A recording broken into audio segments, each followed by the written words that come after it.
Jadi apakah benar APBN Januari 2026 ini tuh defisitnya terdalam dari masa pandemi kemarin?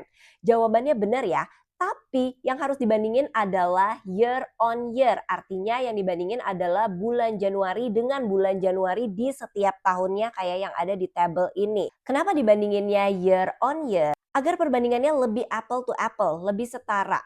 Karena biasanya siklus anggaran itu memiliki pola musiman ya. Jadi kalau kita mau ngelihat tren pertumbuhan memang yang dibandingkan harus year on year. Tapi banyak di berita ini nggak selalu disebutkan, jadi suka bikin orang berasumsi yang lain. Terus Pak Purbaya juga kayaknya optimis banget udah ngasih statement secara keseluruhan APBN 2026 ini masih berfungsi optimal, masih dianggap baik. Nah kondisi ini dinyatakan aman karena memenuhi dua aspek utama ya. Yang pertama masih jauh di bawah ambang batas hukum, jadi berdasarkan Undang-Undang Nomor 17 Tahun 2003 tentang Keuangan Negara, defisit APBN tahunan dibatasin maksimum 3% dari PDB. Sedangkan realisasi di bulan lalu Januari itu masih di 0,21% di bulan pertama. Jadi ini masih ngasih ruang fiskal yang sangat luas untuk pemerintah di sisa tahun anggaran. Yang kedua, mungkin kalian baru pernah dengar ada strategi yang namanya strategi front loading. Jadi strategi front loading dalam konteks APBN ini adalah kebijakan pemerintah untuk mempercepat nih belanja negaranya dan penarikan utang itu di awal tahun atau di kuartal 1.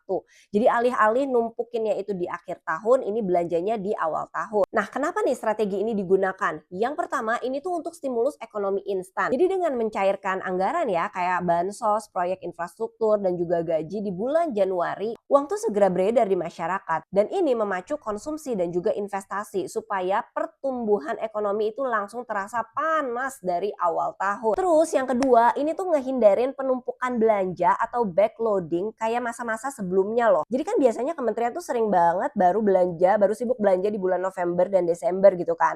Hal ini tuh nggak efektif dianggapnya. Terus yang ketiga nih, kepastian pembiayaan. Karena pemerintah biasanya tuh lagi nerbitin obligasi atau SBN kan lebih awal untuk ngedapetin kepastian dana sebelum kondisi pasar global itu berubah atau suku bunganya ini naik. Jadi dampaknya kelihatannya tuh defisitnya besar banget karena semuanya dibelanjain di awal tahun besar-besaran banget. Sementara penerimaan pajak biasanya baru mengalir deras di bulan-bulan berikutnya.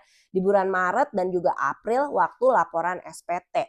Makanya terjadi selisih yang negatif yang cukup lebar di bulan Januari 2026 yang kemarin.